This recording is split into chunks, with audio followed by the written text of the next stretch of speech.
नमस्कार दोस्तों, आप सभी का स्वागत है सतपड़ा सिविल सर्विसेज में। आज हम चर्चा करेंगे जो विजन टेस्ट सीरीज उसके क्वेश्चन नंबर 21 से लेकर 25 तक की।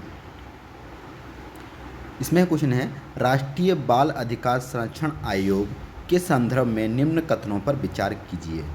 पहला है, यह बाल श्रम निषेध और विनियमन अधिनियम 1986 के तहत गठित एक सांविधिक निकाय है। दूसरा इसमें है, इसे निःशुल्क और अनिवार्य बाल शिक्षा का अधिकार अधिनियम के प्रावधानों की निगरानी के लिए एजेंसी के रूप में नामित किया गया है। तो पहला इसमें देखा जाए, इसका आंसर देखा जाए तो इसका आंसर पहले ही गलत हो जाए, क्योंकि ये 1986 में नहीं बल्कि 2005 में इसको गठित किया गया था। तो इसका आंसर कौन सा हो जाएगा? वैसे देखा जाए तो इसका आंसर हो जाएगा केवल 2। आगे देखते हैं इसमें, राष्ट्रीय बाल संरक्षण अधिकार संरक्षण आयोग संसद के एक अधिनियम बाल अधिकार संरक्षण आयोग अधिनियम 2005 द्वारा गठित किया। ये क्या है? एक सांविधिक निकाय है। ये कौन सा एक सांविधिक निकाय है? यह महिला एवं बाल विकास मंत्रालय के तत्वाधान में कार्य करता है। मतलब इसके क्या करेगा? जो ये आयोग है, ये महिला एवं बाल विकास के अंतर्गत कार्य करेगा अपना। दूसरा इसमें है, राष्ट्रीय बाल संरक्षण आयोग बाल अधिकारों की सार्वभौमिकता और गैर उल्लंघनता के सिद्धांत पर बल देता है तथा देश की समस्त बाल संबंधी नीतियों में तत्कालिता के समावेश को मान्यता प्रदान करता है। आयोग के लिए जो 0 से लेकर 18 वर्ष सभी बालकों के संरक्षण के समान रूप से महत्व दिया गया है। कितने तक का? सिर्फ 18 वर्ष की आयु तक का इसमें प्रावधान दिया गया है। अब इसमें क्या क्या कार्य करता है आयोग? बाल अधिकारों के संरक्षण के लिए किसी भी विधि द्वारा प्रदान किए गए सुरक्षा उपायों की जांच और समीक्षा करना और उनके प्रभावी कार्य उपायों की सिफारिश करना। मतलब जो भी कुछ बाल अधिकारों को लेकर कोई भी किसी भी द्वारा उसकी सुरक्षा का उपाय किया जाता है, जांच की जाती है, तो उसमें क्या है, एक विधि द्वारा कानून बनाया जाता है, सिफारिश करना होता है। उन सुरक्षा उपायों के कार्यान्वयन पर केंद्र सरकार को रिपोर्ट प्रस्तुत करना, बाल अधिकारों की उल्लंघन की जांच करना, उन सभी कारकों की जांच करना जो आतंकवाद, सांप्रदायिक हिंसा, दंगों से प्रभावित बच्चों की खुशी के अधिकार व अवसरों को बाधित करते हैं, विशेष देखभाल और संरक्षण आदि की आवश्यकता वाले बच्चों से संबंधित मामलों को देखना। ये सब क्या करते हैं? ये जो आयोग है इन सभी कार्यों को करता है। राष्ट्रीय बाल संरक्षण आयोग को निःशुल्क एवं अनिवार्य बाल शिक्षा अधिकार के प्रावधानों की निगरानी के लिए एजेंसी के रूप में नामित किया गया है। मतलब क्या होगा इसमें ये होगा कि जो इसमें निःशुल्क शिक्षा का इसमें प्रावधान किया गया है आरटीई के तहत, इसमें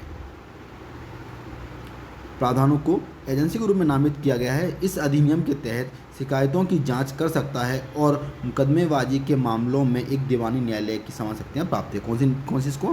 दीवानी न्यायालय की शक्ति इसको प्राप्त है। अगला क्वेश्चन है, परख पोर्टल के संदर्भ में निम्न कथनों पर विचार कीजिए। यह स्कूलों में छात्रों और शिक्षकों दोनों के लिए आकलन करेगा। दूसरा, इसे अखिल भारतीय तकनीकी शिक्षा परिषद AICTE द्वारा लॉन्च किया गया है। इसका सही आंसर आएगा कौन सा आएगा? इसका सही आंसर देखा जाए तो इसका आंसर आएगा C। मतलब कौन सा? दोनों ही इसके क्या है आंसर सही होंगे। कौन सा? पहला होगा, दूसरा भी सही होंगे। लेकिन क्या करेगा? स्कूलों में छात्रों शिक्षकों दोनों के लिए आकलन करेगा और दूसरा इसमें अखिल भारतीय तकनीकी शिक्षा परिषद को भी लॉन्च किया गया है। इसके द्वारा परख पोर्टल के द्वारा। अब इसके डिटेल में ज़्यादा चर्चा करें। इसमें छात्र अधिगम हेतु आकलन परख का जो इसका फुल फॉर्म होगा, समग्र विकास के लिए कार्य प्रदर्शन आकलन या समीक्षा और ज्ञान का विषय। उच्च संस्थानों परख क्या करेगा? उच्च संस्थानों और स्कूली छात्रों और संकाय सदस्यों का आकलन करेगा।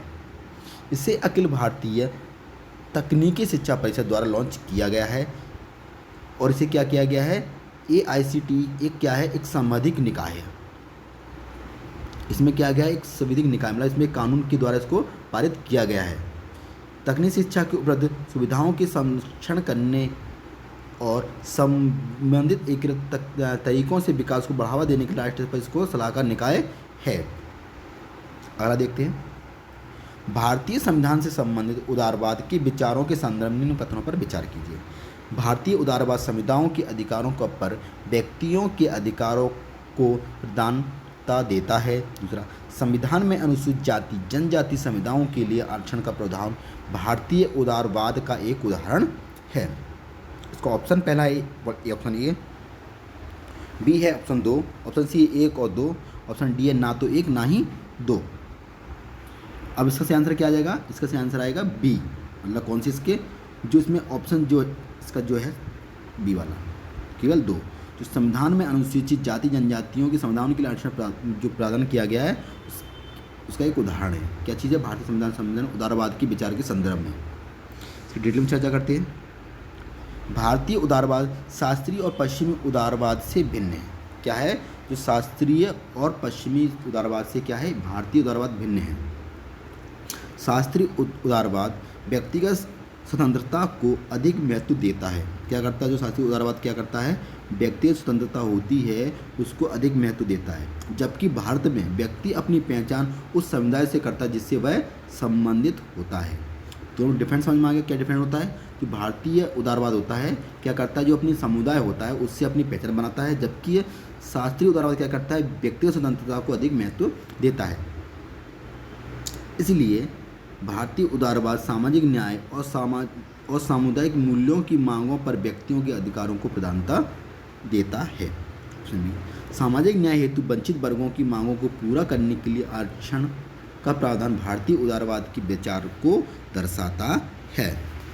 अगला क्वेश्चन है, राष्ट्रीय मानव अधिकार आयोग द्वारा निम्न में कौन सा विषय उठाया जा सकता है सकते हैं? हाथ से मैला ढोने की समस्या, अनाधिसूचित और विमुक्त जनजातियों द्वारा सामना की जाने वाली समस्याएं, स्वास्थ्य के अधिकारों से संबंधित मामले। ऑप्शन एक ऑप्शन बी है इसमें 1 और 2, ऑप्शन सी इसमें क्या आएगा? 1, 2 और 3। इसका सही आंसर क्या आएगा? इसका आंसर आएगा सी। तो कौन सा? हाथ से उठाने वाली समस्या, अनाधिसूचित और विमुक्त जनजातियों द्वारा सामना की जाने वाली समस्याएं, और तीसरा इसमें स्वास्थ्य के अधिकार से संबंधित मामले। चर्चा करते हैं इसके बारे में। भारत के राष्ट्रीय मानवाधिकार आयोग मानव अधिकार संरक्षण अधिनियम 1993 में गठित एक क्या है? एक सांविधिक निकाय है। एक क्वेश्चन पूछा जाता है कि राष्ट्रीय मानव अधिकार संरक्षण कब पारित हुआ था? कब हुआ था? 1993 में। और एक कौन सा निकाय है? एक सांविधिक निकाय है। अब इसमें इसके क्या क्या विषय इसमें हैं इसकी चर्चा करते हैं। पहला इसमें विषय है बंधुआ मजदूरी का उल्लंघन, भोजन के अधिकार संबंधी मुद्दे, बाल अधिकारों पर अभिसमय से संबंधित प्रोटोकॉल, बाल श्रम का उल्लंघन, महिला और बच्चों की अवैध व्यापार, मातृत्व, रक्ताल्पता और मानवाधिकार। कार्यस्थल पर क्या हो? महिलाओं के यौन उत्पीड़न को निपटान करना और हाथ से मैला ढोने की प्रथा का उन्मूलन करना, दलितों से संबंधित मामले, उन पर किए जाने वाले अत्याचारों से संबंधित, अनाधिसूचित और घुमंतु जनजातियों द्वारा की जाने वाली समस्याओं का इसमें भी क्या करता है? समाधान भी करता है। जो घुमंतु जनजाति उनका भी समाधान करेगा ये। और विकलांग व्यक्तियों के अधिकार, स्वास्थ्य के अधिकार संबंधी मामले, HIV एड्स से संबंधित व्यक्तियों के अधिकार, इन सभी मामलों क्या कौन देखेगा? राष्ट्रीय मानवाधिकार आयोग इन सभी मामलों को से देखेगा। अगला है world employment and social outlook report data 2022 को प्रकाशित किया गया था। कब प्रकाशित किया गया था? किसके द्वारा प्रकाशित किया जाता है? इसको प्रकाशित किया जाता है अंतर्राष्ट्रीय श्रम संगठन के द्वारा। इसको क्या किया जाता है? प्रकाशित किया जाता है। इसके बारे में चर्चा करते हैं। World employment and social outlook अंतर्राष्ट्रीय श्रम संगठन एक क्या प्रमुख रिपोर्ट है। World employment and social outlook trade 2022 धीमी और अनिश्चित बहाली की चेतावनी देती है, क्योंकि यह वैश्विक श्रम बाजारों पर महामारी का महत्वपूर्ण प्रभाव अभी भी जारी है। यह रिपोर्ट रोजगार, बेरोजगारी और श्रम बल की भागीदारी के साथ साथ रोजगार की गुणवत्ता, अनौपचारिकता रोजगार और कार्यशील निर्धनता में वैश्विक और क्षेत्रीय रुझानों पर संकट के प्रभावों का परीक्षण करती है।